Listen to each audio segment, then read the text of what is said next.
greed is a tragedy that can be avoided. Pwede nimong malikayan ang kahakog. Unta.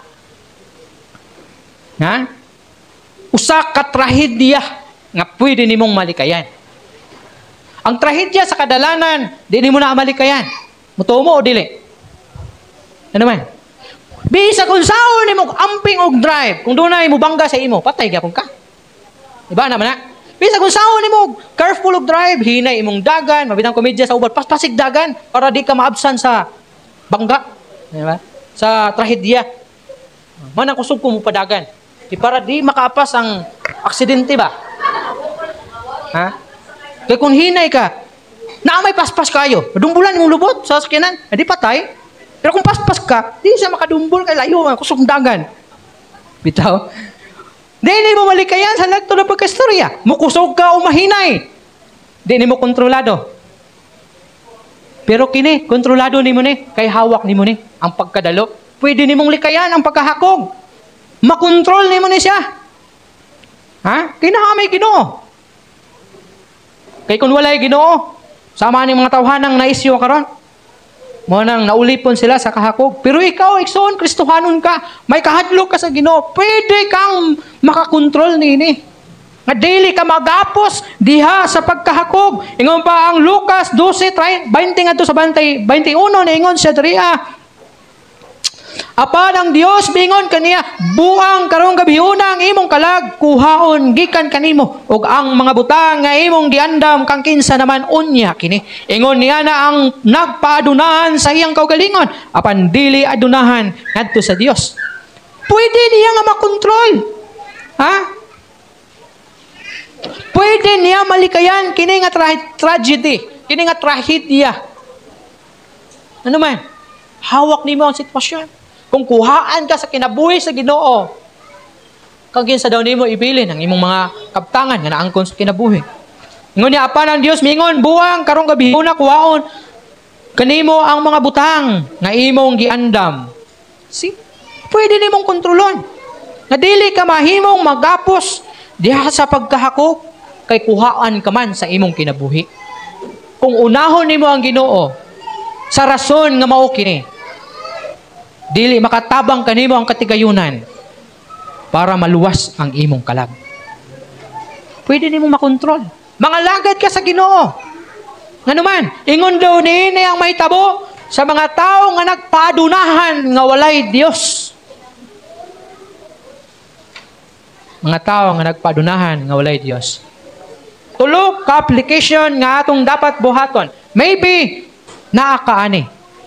Ha? Kaya hinumduman nato, ang tao, dunay kinaiya, diya sa iyang kasing-kasing nga pagkahakog. Musukot ka man o sa dili, mutuo ka na ako o dili, nakaani nga kinaiya iksoan. Siguro dili pa lang inanak kataas o wala pa lang nag-blossom. Pero nakaani nga pagbati, kining kahakog. Nakaani, for sure. Nakataani. Una, guard your heart from greed. Unsa daw? Bantay ang imong kasing-kasing gikan sa pagkahakog.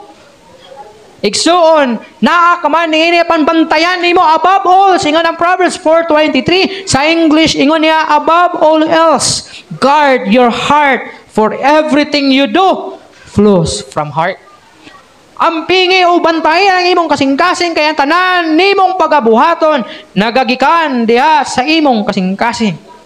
Sa Bisaya, ingon niya diha sa ako ang kining Bible Panultihon 4:23.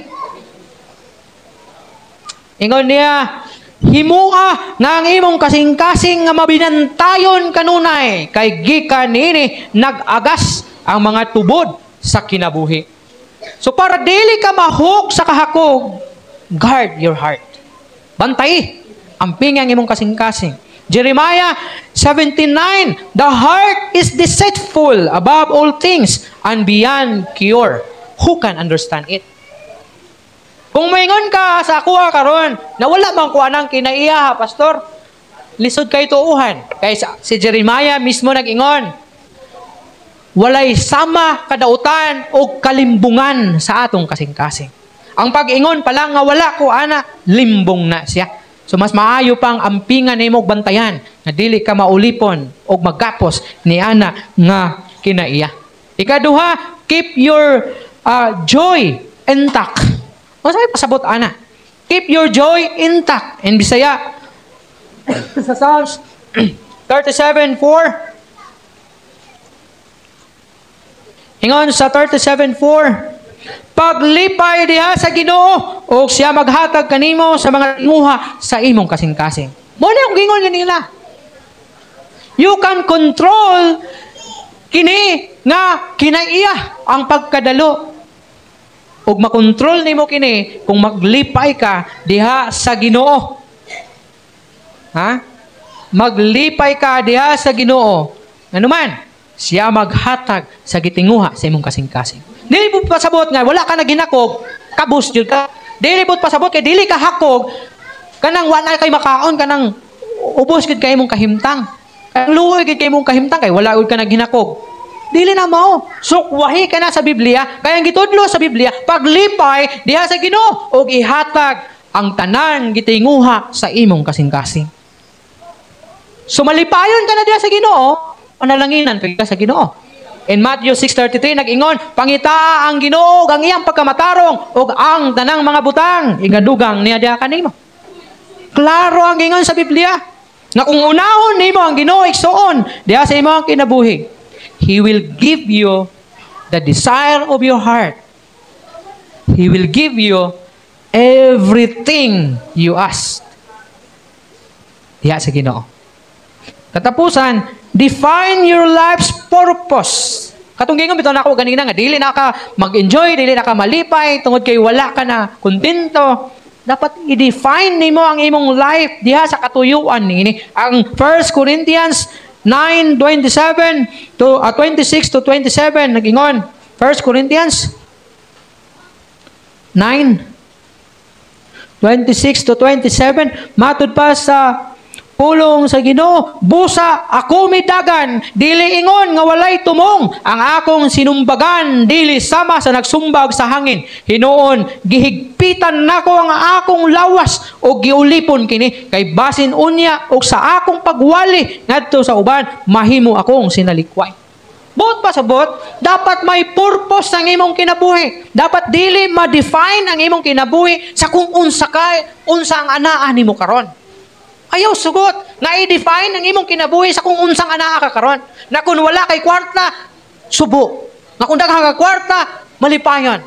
Na kung naa kay sakit, subo. Kung wala kay sakit, malipayon. Dili dapat dinana ang kinabuhi. Kay Kristohanon man ta. Maanaa ka man o mawala. Dapat maglipay ka diha sa Ginoo. Ingon pa si Pablo, wala ako nagsumbag sa hangin. Ug wala akong midagan nga wala ako'y gipadulngan. Dapat masabtan nimo nga dunay purpose ang Ginoo. And ang purpose sa Ginoo diha kanimo igsoon gusto niya nga mahimong malipayon ka, maanaa ka man o mawala.